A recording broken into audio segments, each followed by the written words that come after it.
Oda just secretly revealed everything about Loki's character and potentially the entire plot of Elbaf in One Piece chapter 1143. I seriously could not sleep last night after reading the chapter because all I was thinking about was making this video. I promise if you stick to the end, you'll understand my entire vision and we'll both understand exactly how Elbaf is going to unfold. A few months ago, I uploaded a video about how Loki could potentially be a good guy despite everyone on Elbaf telling us he's a bad guy, and don't worry, you don't need to go watch that video, we're going to cover everything in this one, but I do think after chapter 1143 and the previous chapters we've gotten in the last couple of weeks, we now have the full picture, and it really reminds me of a certain Naruto character, which you've probably seen in the thumbnail already, but stick around to the end for that insane comparison. So to start us off, let's do a little bit of recap on why we thought Loki was potentially good in the first place, despite all of Elbaf telling us that he was the villain. Well, first, at the very beginning of Elbaf, this conversation that Loki has with this mysterious person on the transponder snail tells us that Loki has a hint of kindness left in his body. You can sort of see it with how he bonds with this person over the phone, talking about a traumatizing experience and how there's some sort of empathy left in Loki's body. But in my opinion, the biggest indicator as to why Loki is a good guy is simply that he opposes the God's Knights and the world government, which at this stage in the story are the supreme villains and the harbingers of pretty much every evil the story has left to offer. Now, yes, I know there are characters who are evil and also oppose the world government, someone like Kaido or Big Mom for example, but these are just initial indicators as to why Loki may be good and not actually evil. But getting to the end of this chapter, we finally get a line of dialogue from Loki where he says to his brother Hyrden, "Do you really think I killed father like the rest of them do?" And I think this is the very first indicator directly from Loki himself that tells us that he is not the bad guy everyone is painting him out to be. So how did it get this way? How did the entirety of Elbaf come to hate Loki, strap him up to the tree, and think he's a villain, despite him actually being a good guy? Well, that's where this theory starts, and it starts with his childhood that we saw in this very chapter.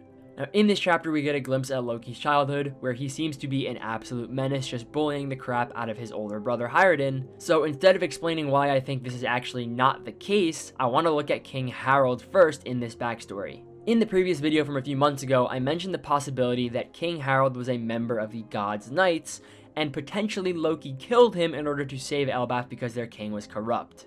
The reason I said King Harold was potentially a member of the God's Knights is because the God's Knights mentioned visiting his grave when they come to Elbaf, and there was also a summoning circle in the throne room, which we know can only be used to summon God's Knights or Gorosei members if another person puts it there to summon them, so King Harold was potentially a member of the God's Knights and put the circle there himself.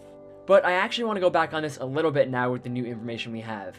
Yes, I still think King Harold is a member of the God's Knights, or was before his death, but I actually think he was a good person still. The reason I say this is because he asks Hyrden and Loki to look after Elbaf while he's going away. Now, just to add on really quick, I think that Harold mentioning he's going away and that someone needs to watch Elbaf while he's gone is another indicator that he's a member of the God's Knights, because he had to go do his duty for the world government, abandoning his kingdom in the meantime. But because he wants his kids to get along and protect his home nation in the meantime, I definitely think he is a good person, and he actually was the good and benevolent king that all of these citizens of Elbaf claim he was. So that leaves a huge gap already. How is King Harold a good person but a member of the God's Knights, one of the most evil superior organizations on the planet? And that brings us to the first reveal in this potential theory, that King Harold was a double agent against the God's Knights. What I mean by this is that King Harold obviously loves Elbaf. He wouldn't ask his children to look after his country while he was gone if he didn't love this country. So I think King Harold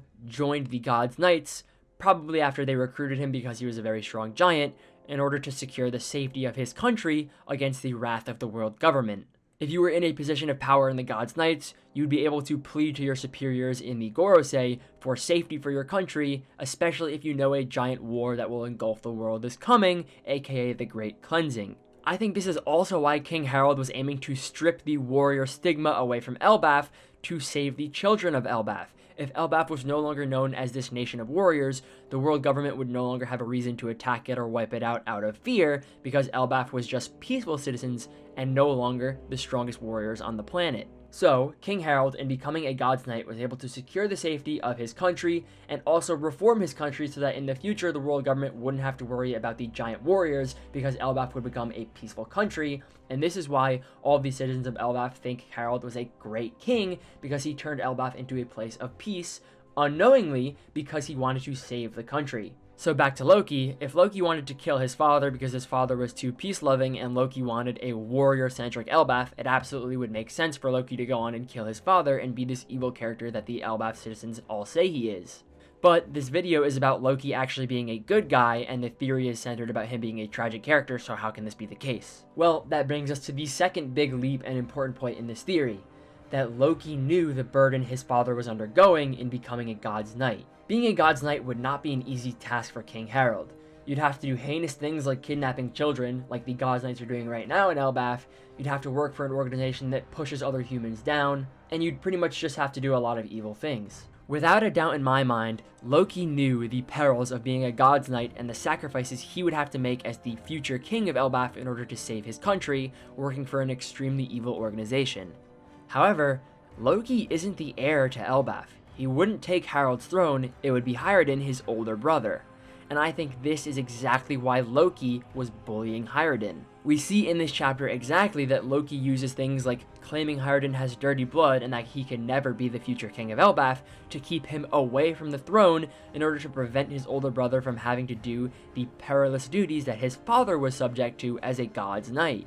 Everything we see from Loki is an act. He's trying to save his brother from becoming a terrible person and working for a terrible organization, wanting to take up the mantle of king on his own so he can bear the burden of becoming a God's Knight and saving Elbaf like his father did. Now, I think this is very similar to a certain Naruto character storyline, and if you haven't seen Naruto, insane spoilers incoming. Itachi killed his entire clan, pushed away Sasuke out of the village, and made himself seem like a bad guy in order to pretty much save Sasuke and the village from a very corrupt uprising of his clan. Now, although the comparison isn't one-to-one, there's a lot of different things going on here, including that Loki isn't the one who killed his father and Sasuke did kill his parents, but that's besides the point. I think there is still a very big connection here in becoming a sort of tragic character and pretending to be a villain to push away your brother from a very insane and evil duty. These are two things that Loki and Itachi both share, and I think we will come to know both of them as very tragic characters once Elbaf is finished. So let's pause for a second. If Loki really is this good guy, was trying to save his brother from the burden of being a king and working for the God's Knights, why is what's happening now happening? Why did Loki strike the Atom Tree with Ragnir, and why is he seemingly going on a rampage after being freed? Well, I think he's actually doing exactly what he aimed to do in his childhood. He's saving Elbaf. As if him striking the tree with his hammer was him literally striking an alarm bell with his hammer, the fire alerted the entirety of Elbaf that the God's Knights are there, and the fire is exactly where the children are heading to leave the island. Loki did this to bring the island into a state of panic to warn them that the God's Knights are about to attack. He is not attacking Elbaf himself, he's preparing them for the catastrophe that is about to happen. He also lets this slip immediately after he's freed, saying that if they want to save Elbaf, they should free him. He's the only one who knows the God's Knights are attacking. He's the only one who knows what their plan is, and he's strong enough to stop them. He literally tells the people who free him that if they take the Sea Stone Cuff off, he will save Elbaf. So that leaves one mystery left. Who killed Harold, and why does the entirety of Elbaf think that Loki was the one who did it? Well, the end of this chapter starts to give us a little bit of information about this incident, where Loki says that he didn't kill King Harold, and I think that this fits exactly into the puzzle pieces we've established so far. King Harold was a double agent against the world government in order to save his country. What do you think would happen to King Harold if the world government found out he wasn't actually loyal to them and was only doing this to save the citizens of his country? Well, he would be killed by his superior. And at the time, who was the superior of the God's Knights? It was Figurland Garling. I believe that Figurland Garling is the one who came to kill Harold and he succeeded, and Loki was the only witness. This is why when he's getting attacked by Shamrock as he's tied up to the Atom Tree, he says he has another reason to hate Shanks' bloodline so much.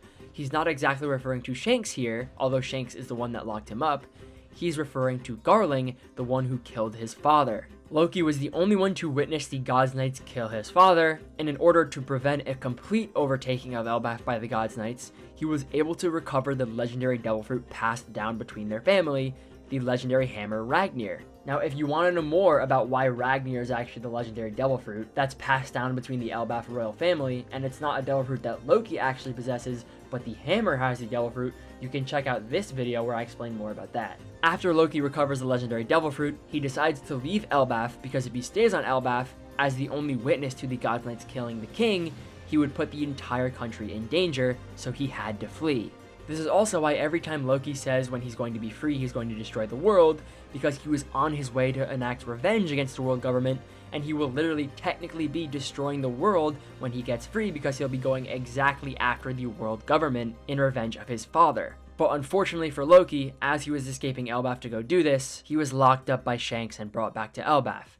An incident that I don't have too many theories on and I'm actually quite interested in, but I think it could potentially do with Shanks' relationship to the world government, knowing that eventually one day Luffy will bring the dawn and take down the world government, and that it wasn't quite time for that to happen yet, so he decided to lock Loki up.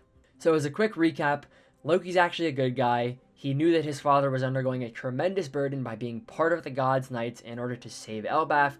He didn't want his older brother Hyrutin to be part of that terrible duty, so he decided to push Hyrutin down, try and make him not become the king himself, so that he would undergo that burden instead. But before that could all happen, the very supreme commander of the Gods' Knights, Figurland Garling, found out that King Harold wasn't exactly loyal to the world government and was in fact loyal to Elbaf, decided to kill the king.